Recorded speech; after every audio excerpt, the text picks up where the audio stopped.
Ir kaip saugoti, va šitą temą yra paimta iš mūsų kitų mokymų. Realiai mes turim 4 valandas medžiagos vien šitai temai ir aš pabandysiu viską suspaustai jums papasakoti per 30 minučių. Ir vat, kaip matot, kriptovaliutos, kaip Ernestas minėjo, nebėra viena tema, yra labai daug skirtingų dalykų, kaip decentralizuoti tinklai, kaip prognozių rinkos, geopolitika, NFTs, Web3, ta prasme, ir daug kitų dalykų. Šios paskaitos tikslai yra suprasti kriptovaliutų patį vaidmenį ir funkciją blokų grandinį, paaiškinti, kas yra raktai, terminai, privatus,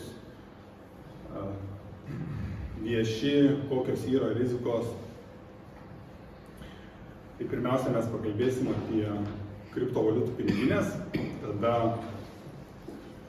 apie jų savokas, tada apie kriptografinius raktus, adresus ir atkūrimo frazes. Tada žinoma apie piniginių saugumą ir turto apsaugą, nes kiekvieną piniginę mes galime naudoti skirtingiam dalykam. Ir pagal savo asmeninį naudojimą turėtume rinktis, kokią piniginę mes naudojame. Ir žinoma, pateiksiu papildomos literatūros, čia skaidrėse yra. Visi, kurie dalyvavo šiandien, gausim šitas skaidrės, pasirūpinsiu, kad Ernestas atsiųstų jų visiems, kur bus daug daugiau papildomos literatūros. Pradėkime nuo kriptovaliutų piniginių supratimo. Tai apskritai, kas yra tos kriptovaliutų piniginės?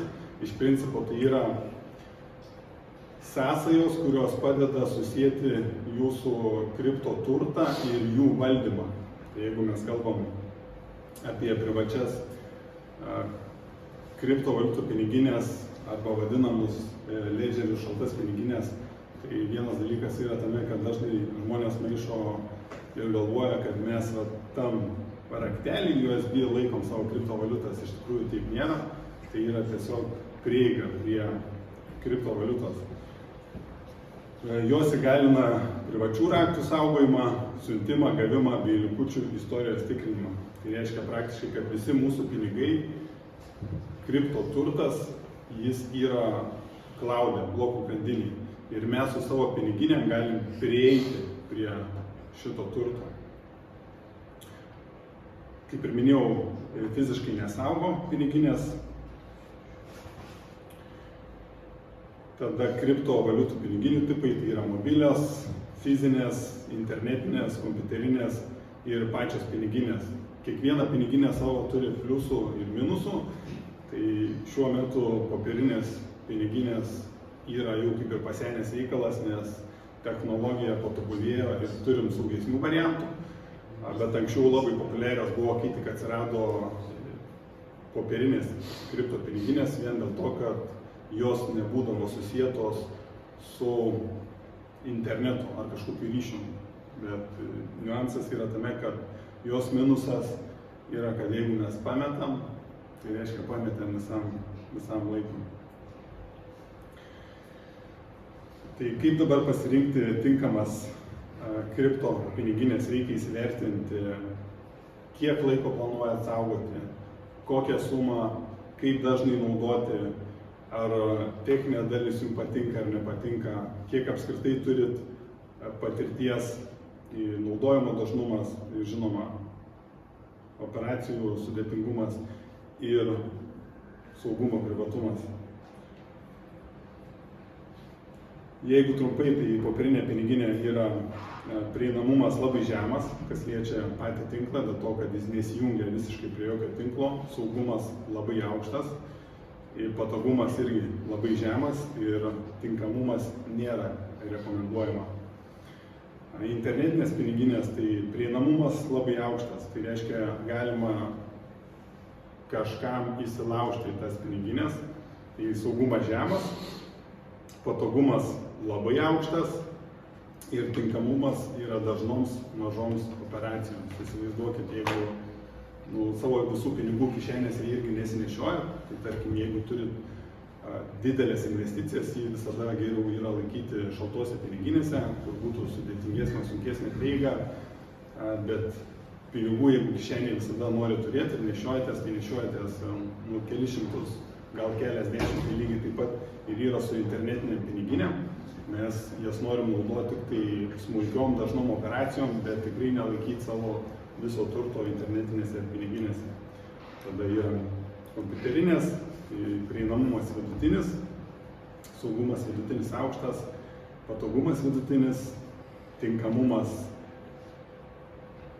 saugumo ir prieigos pusiausvyrai, tada mobilioji piniginė, prieinamumas yra aukštas, saugumas vidutinis, patogumas aukštas kasdienėms operacijoms.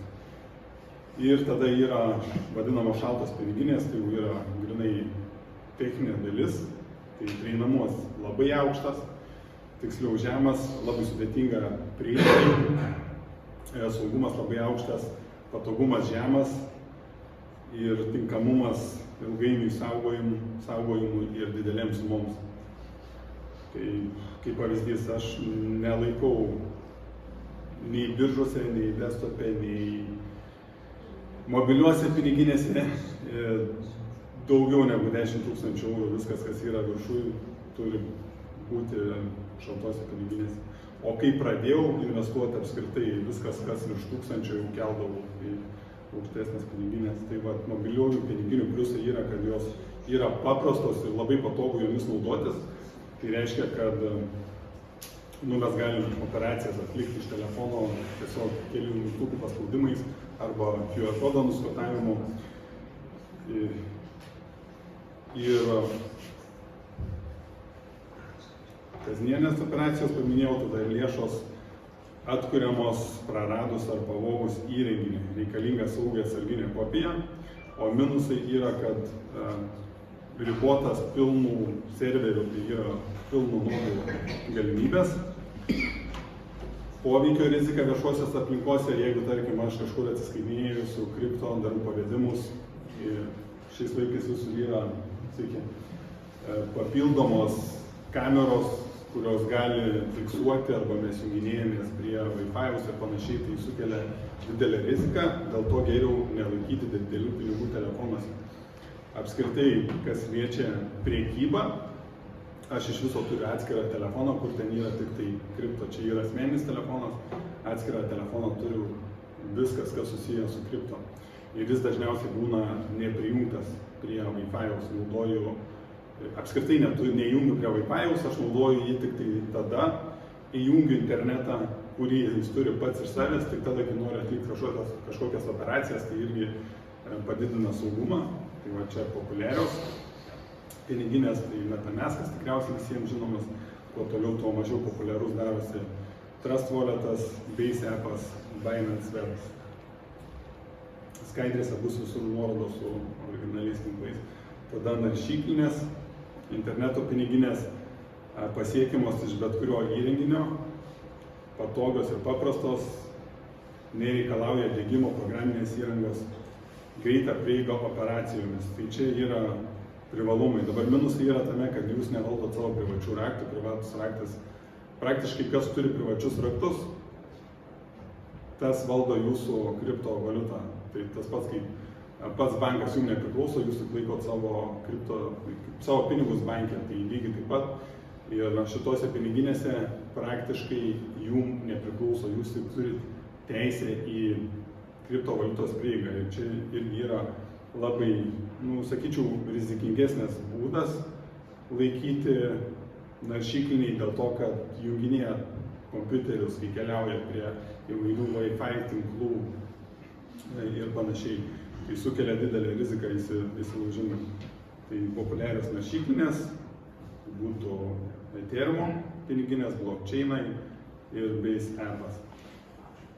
Tada naršyklių plėtinių piniginės pliusas, kad šituo atveju patys privatus raktai yra jau saugomi jūsų įrenginyje. Tai šiek tiek jos yra saugesnės ir labai patogiai prieiga ir tiesioginis. Tada minusai yra, kad pažeidžiamos naršyklės lygio atakų.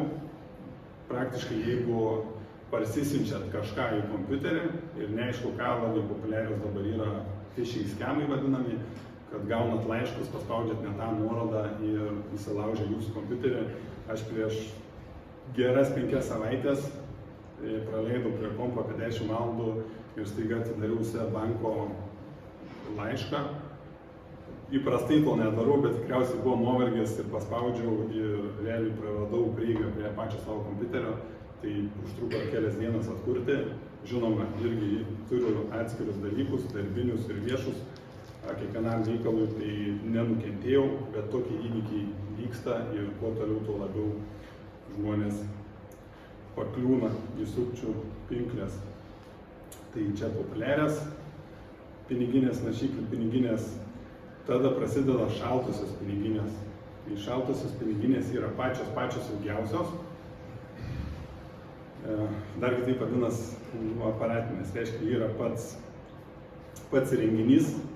Vėlgi mes nelaikom įrenginėje pačios kriptovaliutos, mes laikom tik tai privačius raktus jame ir įprastai jį prie interneto nesijungia, nebent jūs norit naudoti. Ir ką aš esu pasidaręs su savo kitu telefonu, tai lygiai taip pat pasidaręs šaltą piniginę, nes kol jį nesijungia prie interneto ir yra atskiras renginys, galime tiesiog naudoti telefoną kaip atskirą šaltą piniginę. Tai patys pliusai yra, kad yra privatu, tai yra vis dar kažkiek anonimiška, bet manau greitų metų nuo reguliavimo dar 2-3 metai jau bus duomenys dalinami, bent jau Europos Sąjungoje tikrai, kas yra tų šaltų piniginių savininkai. Tai labai aukštas lygis, netgi prisijungti reikalingas PIN kodas ir žinoma yra mnemoninė žodžių frazė, kur tik jūs su ją galite prieiti. Minusai yra, kad ta programinė įranga kainuoja, tai jeigu esat naujokai, ne visada verta pirkti.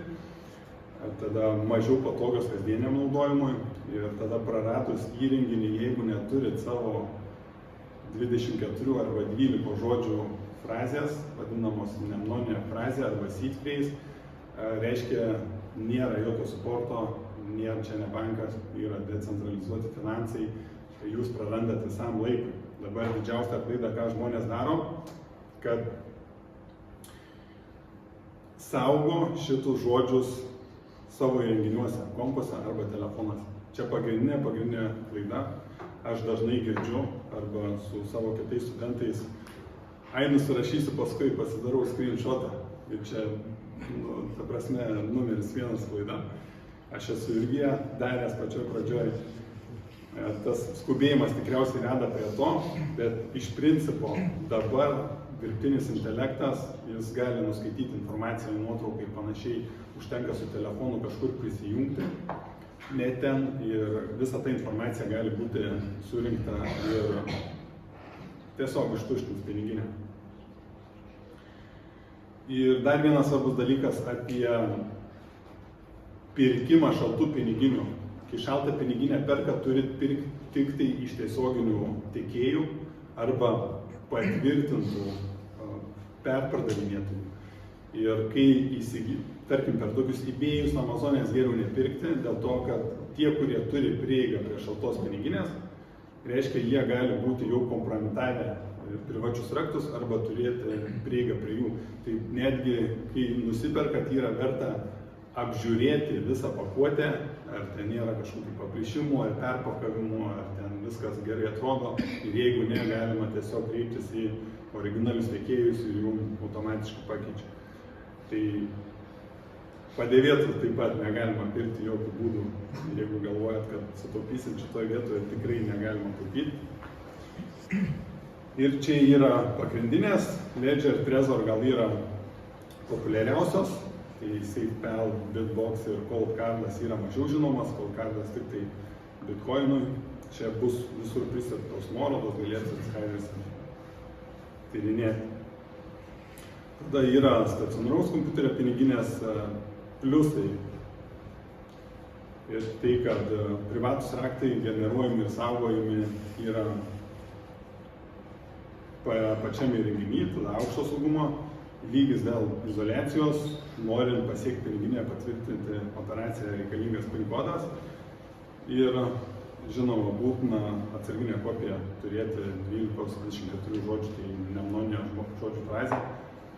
Negalima savarankiškai patikrinti, apie minusus dabar, negalima savarankiškai patikrinti visų operacijų, priklauso nuo trečiųjų šalių mazgų, nuo kitų nodų ir pažeidžiamos pirkėjiškos programinės įrangos. Tai čia mano scenarijus, ką aš pasakojau, netyčia parsisiuntėt kažkokį malverą, tai reiškia kažkokią įrangą, programą į savo kompiuterį gali būti, kad jūsų piniginė bus ištuštinta. Paskutinis didžiausias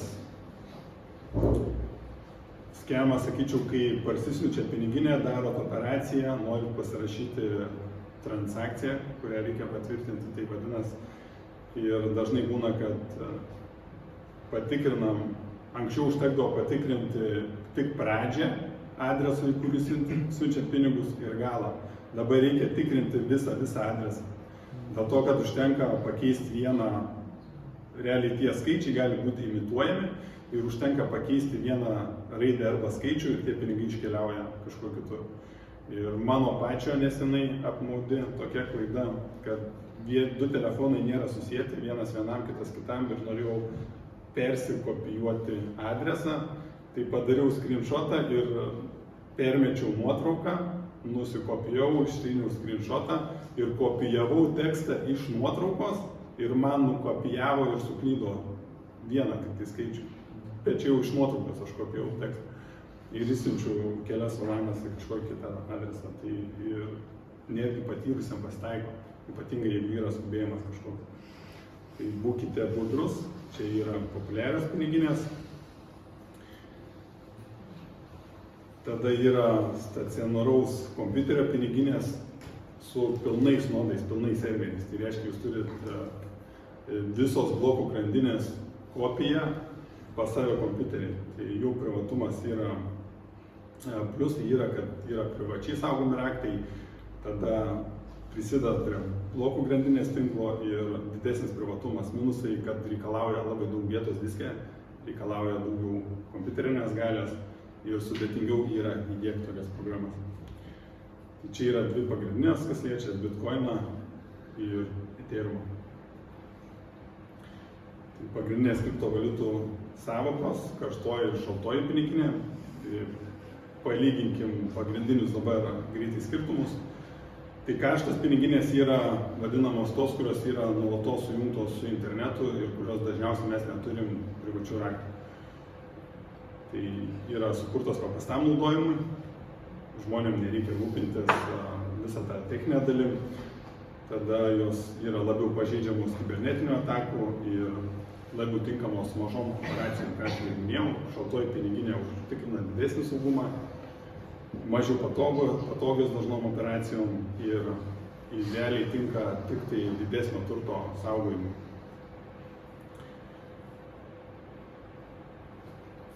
Tada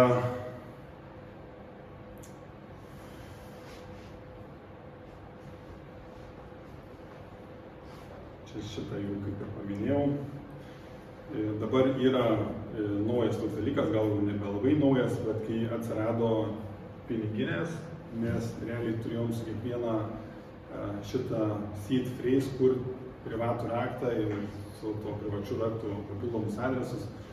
Ir dabar turim naują tą technologiją, tai vadinasi Bitcoin Improvement Protocol, kur mes turim hierarchinės deterministinės piniginės. Tai reiškia, kad turime vieną mnemoninę žodžių frazę, vieną pagrindinį privatų raktą ir iš to privataus rakto iškeliauja daug skirtingų adresų. Anksčiau reikėdavo kiekvienam privačiam raktui kurti, tarkim, po skirtingą piniginės adresą. Dabar mes galim nelimituotą piniginių adresų kiekį kurti ir tai padeda išsaugoti mūsų privatumą ir saugumą. Tai čia yra schema, kaip viskas veikia. Ir mažiau žinomas dalykas, tai tikriausiai, jeigu domitės kriptovaliutom, mes jau žinom tą, ką aš dabar papasakojau, tai yra šaltos, mobilios, desktopo piniginės, kurios išskirsto į dvi Ir mažiau žinomas dalykas yra, kad vadinamos AirGap piniginės. Tai reiškia, kad yra tokių piniginių, kurios visiškai nesijungia prie tinklo, nei prie Bluetooth, nei prie Wi-Fi. Mes galim praktiškai padaryti operaciją, siuntimą, visiškai neprisijungia prie jokio tinklo, arba su QR kodu, arba su SD kortelė. Yra tokių įrenginių. Bet kaip gauna tinklas tada, kad apie ją informaciją? Klausimas gale. Tada girdim tokius terminus kaip custodial ir non-custodial piniginės. Tai visiškai custodial piniginės tai yra tos, kurios mes neturim privačių raktų. Mes prisijungiam tik tai, tarkim, jungiamės į biržą, į Binance, į Krakeną, į Revolutą. Praktiškai mes neturim privačių raktų tuo adresu. Tai mes galim prieiti prie jų tik tai per šitas platformas, kurios saugo mūsų privačius raktus ir mūsų turtą. Ir non-custodial vadinasi visos, kur mes patys laikom savo privačius raktus. Tai reiškia visiška pilna privati nuosavybė. Niekas kitas neturi jokios prieigos, nėra suporto, nieko nėra. Dabar jau, jeigu kažkas saugo mūsų privačius raktus, dažniausiai yra ir suportas ir gali atsukti, atgręžti operacijas ir panašiai. O jeigu yra custodial, non-custodial, tada reiškia mes patys atsakingi esam ir jeigu pametam, tai viso gero. Tai dėl to verta yra turėti papildomas kopijas, bet ranka užrašytas kopijas ir palikti pas žmonės, kuriais pasitikrit, arba labai artimais draugais, galbūt turit advokatų ar kažko. Ir tada yra daugiašalio parašo piniginės. Turiu dar 5 minutės. Ir tai vadinama, dar kitaip vadinasi multi-signature. Tai reiškia, kad jeigu noriu padaryti kažkokią operaciją, turi daugiau negu vienas žmogus pasirašyti. Kaip pavyzdžiai, jeigu yra išskirstyta į 3 dalis, bent 2 žmonės turi pasirašyti šitą transakciją, kad ji galėtų vykti. Vienas žmogus negali niekaip padaryti jokios transakcijos. Arba galima paskirstyti 5 ir tada bent jau 3 iš 5 turi pasirašyti. Šitą tipą daugiau saugo organizacijos naudoja, nes tai yra papildomas saugumas ir lengviau yra išlaikyti tą saugumą. Tada yra Šamyro slaptasis dalymasis, čia irgi reikalingi bent jau 2 patvirtinimai, bet jis veikia visiškai skirtingai. Šis metodas lygiai taip pat padidina patį saugumą, bet tai nėra, kad pasirašytų transakciją. Prieš tai kalbėjomės apie tai, kad apie multi pasirašymą, o čia yra apie tai, kad pati seed phrase yra išskaidyta po keli žmonės. Ir turi bent jau 2 iš 3 patvirtinti, kad būtų galima pasirašyti. Ir yra socialinis atkūrimas irgi lygiai taip pat, kad galima susikurti tokią piniginę, kur keli asmenys galėtų tik tai, jeigu norim prieiti, turi keli asmenys duoti prieigą prie jo, bet kiekvienas asmuo jis nevaldo privataus rakto. Tai reiškia, jeigu aš turiu kažkokią tik tai dalį prieigą, aš turiu ją panaudoti, kad kažkas galėtų prisijungti, bet aš pats tik tai su viena dalimi negaliu prisijungti. Ir čia yra Ready piniginės pavyzdys, kaip pavyzdį parodysiu. Čia irgi bus visų nuorodos į šitą. Tada perkime kriptografinius raktus, adresus. Tai svarbus terminai dabar yra privatus raktas, viešasis adresas ir skaitmeninis parašas.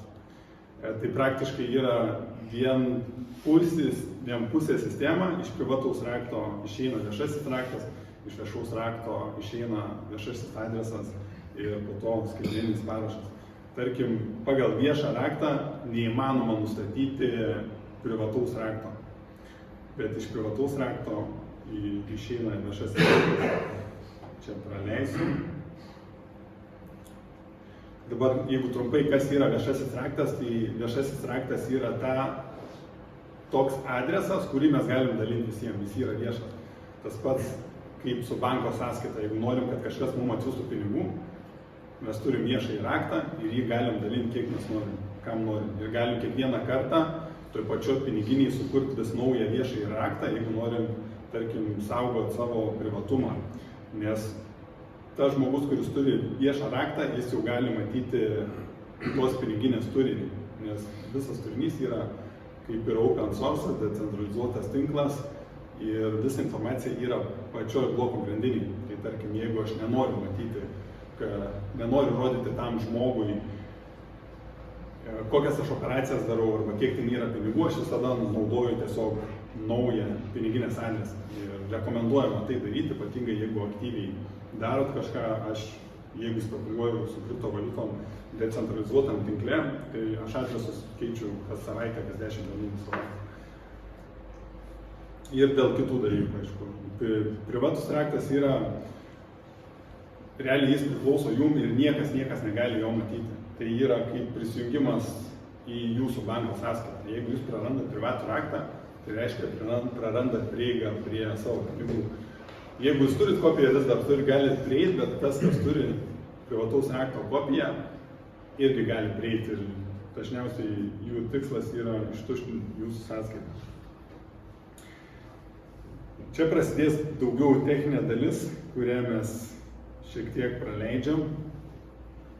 Apskritai paaiškinama, kaip visa kriptografija veikia ir turit suprasti vieną dalyką, kad kriptovaliutos pats konceptas nėra naujas ir nėra atsiradęs 2008 metais. Ir kriptografija naudojama ne tik tai skaitmeninėse piniguose, praktiškai naudojama yra visuose duomenų centruose, netgi ir pats VMI ir registrų centrai irgi naudoja kriptografiją ir jie naudoja dažniausiai šitą būdą. Apie atkūrimo frazę, tai iš principo ji atrodo labai paprastai, tai yra surinkta žodžių frazė iš 12 arba 24 žodžių ir ji yra padaryta taip, kad mes galėtume ją perskaityti, bet iš principo viskas yra daug sudėtingiau. Už šitų žodžių stovi didesnis kodas ir praktiškai atspėti jo yra neįmanoma. Ir šitą būtina reikia saugoti, matot, netgi čia parodyta, kad ranka užrašyti, šitą įsidėmėkit ir kai užsirašinėjat iš karto 2 kopijas ir užsilaminuoti ir padėti saugias vietas. Tai kodėl jos yra svarbios? Prie esmės, kad reikia kaip atsarginę kopiją atkurti piniginiai.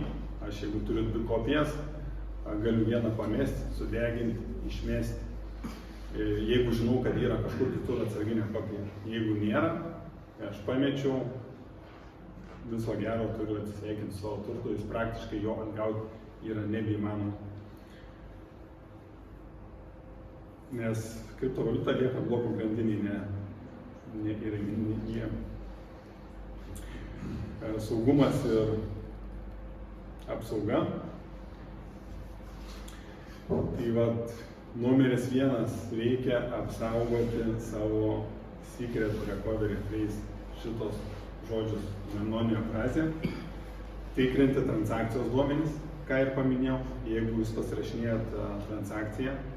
Nes transakcijos pasirašymo metu tai vyksta išmaniuoju sutartis ir dažniausiai, kai transakcija pasirašoma, kažkur fone pagal defaultą yra nustatoma, kad tas kontraktas jau gali siuntinėti pinigus ir būna dažnai, kad įsilaužia į patį kontraktą. Jeigu jau labiau lysti į techninę dalį, tai reikėtų net savo piniginę prasivalyti karts nuo karto nuo tų išmaniųjų sutarčių, nes jos irgi yra pažeidžiamos. Saugokite sukčių, labai yra pagrindinės sukčiavimo temos, tai yra, kad dažniausiai asmenys apsimetinėja kitais. Mano vien paskyrų, TikTok'e, Facebook'e, Instagram'e kartais irgi atsiunčia yra labai daug. Turėkit omeny, kad aš pats niekada niekam pirmas nerašau. ir jeigu jau einu į komunikaciją, tai dažniausiai bendrauju vaizdo skambučiu, kad žmonės tikrai žinotų, su kuo aš kalbu. Tai dažniausiai sukčiai apsimeta kažkuo kitu ir siūlo be galo geras galimybės investuoti ir duoda adresus, kur išsiųs pinigus ir panašiai. Toliau paminėjau phishingą, irgi tai reiškia, kai atsiunčia kažkokį laišką, jūs paspaudžiat nuorodą ir tada kažką parsisiunčiat pas save į kompą. Dar vienas yra, pamiršau, aš žinau, tris norėjau paminėti. Toliau, kaip galite įsigyti kriptovaliutas, tai keityklose, numeris 1, galite iš žmonių P2P, pati originali idėja, per kurią pardavė visuomeniai ir buvo privatumas, saugumas ir kad mums nebereikės jokių centralizuotų tinklų, nors per beveik 20 metų evoliuciją yra dalykai kažkiek pasikeitę, kaip ir, tarkim, pačias blokų grandinės mes turim open source ir panašiai. Visiems gali būti matomas, adresai nėra susijęmi su asmeniniais vardais, bet praktiškai viskas yra skaidru. Ir dažniausiai dabar šitų projektų eigą lemia kitos organizacijos, kurios yra įsikūrusios aplink tas grandinės, kaip pavyzdys Ethereumas, kaip ir yra open source'as, bet jo kryptį lemia tam tikros organizacijos. Tada galima uždirbti, ypatingai jeigu susiję su kripto, yra kas atsiskaitinėja kripto, galima kasti, steikinti, bet čia labiau pažengusiem. Ir galima paprašyti draugo, kuris jau yra susidūręs, investuoja, tiesiog kad jums parodyti, kaip veikia, atsiųsti ir panašiai. Bendros grėsmės paminėjau, saugoti, įrenginių nulaužimas, phishing atakos, socialinė inžinerija, kai manipuliuoja vartotojais, apsimeta kitais ir aklas pasirašymas, šitos yra pagrindinės. Įdomų faktą čia įkėliau, kad praeitais metais į patį Bybit irgi buvo įsilaužę, bet Bybitas irgi laiko savo turtą vienoj vietoj, tai yra Gnosis, tokioje šaltoje piniginiai, Gnosis Safe vadinas, ir ten naudoja multi-signature, arba tą, ką kalbėjau apie multi-sig, turi keli asmenys pasirašyti, kad patvirtintų transakciją, bet hakeriai sugalvojo ne ten įsilaužti, nes praktiškai neįmanoma, bet įsilaužti su JavaScriptu į ten, kas inicijuoja tą transakciją. Tai tie, kurie turėjo pasirašė vien dėl to, kad galvoja, kad inicijuoja tam tikras asmuo. Tai jie patestavo pradžioj ten kelis $100 ir kai patvirtino tą transakciją, iš karto sekė kitą transakciją, kur iš viso ištraukė 400,000 Ethereumų ir čia vertė buvo apie $1,5 milijardo. Kai jūs kalbat, kad klausia manęs dažnai, kodėl biržose nelaikyti daug, nes čia saugu ir tie žinomi vardai irgi nėra apsaugoti nuo visų transakcijų. Mes esam turėję ir 2 didelių keityklų, Griūtis tai Mt. Gox ir FTX-as, tai tais laikais jos buvo top lyderiaujančios visam pasauliu, bet vis tiek buvo kažkas sugebėjo jas nulaužti. Tai trumpai išvados, kripto piniginė suteikia prieigą prie skaitmeninio turto, tačiau pačio turto jos nesaugo. Privatieji raktai atkūrimo frazės yra kritiškai svarbus ir privalo būti saugomi, norint išlaikyti lėšų kontrolę. Privačių raktų ar atkūrimo frazės praradimas gali lemti negrįžtamą kriptovaliutų praradimą. Vartotojai yra visiškai atsakingi už savo kripto saugumą dėl centrinės institucijos nebuvimo. Čia yra kriptovaliutų ta kita medalio pusė, kur gali būti ir privalumas ir trūkumas. Ir tinkamų saugumo praktikų laikymasis reikšmingai sumažina vagystės ir praradimo riziką. Papildoma literatūra, gausit skaidrės. Laukiu klausimų. Turbūt viešųjų raktų, tai daleiskim, bet tam pačiu metamaskė, jeigu aš pakeičiau accountą, tai yra, kad ta prasme, iš kitą raktus jaučiu, kad jau pakeistas tas raktas. Taip, bet jeigu jūs pakeičiat pačią paskirtą, nuo vienos atsijungiau, kitą susikūriau, jau gaunasi, kad visiškai vėlgi yra kitas privatus raktas. Čia galima tiesiog kitą piniginę šalia susikurti ir jau ten yra vieša. Rašyklai, ta prasme, jeigu iš to pačio MetaMasko vėlgi išsiųsiu tėvasiu tam, tai vis tiek labai lengvai bus užsienį. Tai reiktų tiesiog kitą MetaMasko, kad tai rašyklai susikurti tavo taip, ne? Ne, nebūtinai, jeigu norite tik viešą raktą pakeisti, jūs galite papildomą piniginę susikurti tam pačiam MetaMask'e ir jau jūsų viešas raktas bus kitas. Tai tas akauntas, kur leidžia daug susikurti. Taip. Jo, akauntas ir paskyra, jeigu kalbam apie akauntą, tai taip, jeigu apie paskyrą nereikia atsijungti ir kur nuos paskyros. Mobiliuosiuose piniginėse sakė, kad ne visur palaiko full node. Jo? Kokiom operacijom jisai šiaip reikalingas? Full node'as? Jo. Realiai nėra reikalingas full node'as, reikalingas būtų labiau, jeigu steiginti norėtumėt, reiškia užstatyti savo į tinklą. Šiek tiek kaip ir šitos centralizuotas gali steiginti, ne? Centralizuotas gali steiginti, bet jūs prarandat šitą. O jeigu jūs steiginat per full node piniginės, tai reiškia, kad, tarkim, Ethereum aš jeigu noriu pasteiginti, kad jis man kastų per Proof of Stake protokolą, tai aš jau naudočiau grinai būtent tą programinį įrankį. Tai jau desktopinė, bet full node. Nes ten parsisinčia visą kokį. Dar dėl Bybito, ta prasme, jeigu viskas yra skaidru, visos transakcijos matomos, tai kodėl, ta prasme, policija, pavadinkim, negaudo visų transakcijų, kur galų gale nueina, bet paskui atsekti atgal? Tai galbūt ir gaudo po FTX-o grūsties kažkiek pinigų buvo atgauta. Bet aš manau, yra būdų, kaip tuos pinigus pradanginti, išleisti. Blenderiai vadinami, kaip tenai esu. Arba mikseriai, arba prasideda privačios transakcijos.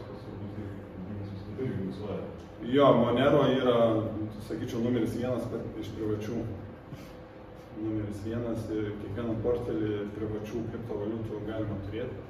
Tarkim, yra 3 pagrindinės - Zcash'as, Dash'as ir Monero. Tai Monero yra, sakyčiau, pati geriausia, nes jį yra konkrečiai orientuota į šitą. Zcash'as, jis gali būti transakcijos ir privačios, ir neprivačios.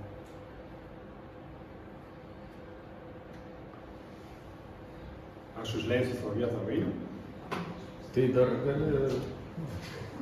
Aš tik atsiprašau, turiu tokį klausimą, gal čia nelabai visai nesusijęs su tom piniginėm, bet viena frazė mane užkabino, tenai buvo parašta galima, kaip gauti ten to kripto, kad ten galima kaip atlyginimą. Taip. Tai vat man šito vietą tai šiek tiek ir įdomu pasidarė, pavyzdžiui, kaip priedą darbuotojas gali gauti kripto. Čia kai kuriuose jurisdikcijose galima, bet pačioj skaidriai buvo turimo omenyje, kad tarkim aš internete, jeigu mane kažkas perka iš manęs paslaugą, kažkokią, aš sakau, man galima atsiskaityti kriptovaliutą. Aš padariau kažkam gal grafinį dizainą, kažką sukūriau, aš priimu kripto irgi. Ir kažkas tikrai... Aš turiu labiau iš tos pusės, pavyzdžiui, metinį priedą gaunu ir aš galiu pasakyti savo darbdaviui, klausyk, tu man perves kripto, tą mano metinį priedą ir nemokėk mokesčių valstybei. Ne, negalima. Nes esmė, kad mokesčiai arba įmonė... Antro sakinio nereikia. Kaip traktuotų, kas yra kripto, tai tas pats, kas doleriai. Tai yra tiesiog užsienio valiuta, jie traktuoja mokesčiai, kad ir tos dienos kursas žiūri ir panašiai. Bet vad įdomus faktas, tarkim, Gruzijoje, tai galima atsiskaityti mokesčius su kriptovaliuta. Jie turi tokią opciją, kad galite mokėti kripto sumokėti. Tai klausimas kyla, dabar šalis labiau tada pažengti. Dar gal kitą klausimą, aš tokį bendrinį paklausiu, gal čia visiems bus įdomu. Tu apie saugumą pasakai, bet ar jau verta pirkti Ethereumą ir Bitcoiną, supirkinėti, ar dar lauki? Tai aš jau pradėjau. Viešai buvau paskelbęs lapkričio 1-2 dieną. Exit padariau viską ir dabar jau pradėjau. Realiai nuo 60, aš manau, kad jeigu vidutinė kaina būtų 60, tai jau būtų gerai. Kaip ir konsolidacija vyksta, dabartinė nuomonė pagal tai, kas dabar vyksta, nuo 65 000 plus minus 10% gali šokinėti. gali būti, kad bus ir kritimas žemiau, bet labai trumpam laikui ir čia turėtų sukrėsti pasaulį kažkas labai stipriai, nes dabar kriptovaliutos su geopolitika susiję labai. O ką reiškia dabar, ką gali dar stipriau sukrėsti, negu kad dabar krado? Tai tas pats besitęsiantis karas Irane ir gali būti, yra spekulacijų, kad greitų metų bus energijos krizė visam pasaulyje ir bus kaip ir per COVID. Pradžiai žaidimui porą mėnesių mes čia ir paskui 2 metus lockdown. Tai reiškia ribojimas eismas ir panašiai, stygius, produktų stygius vandens ir taip toliau.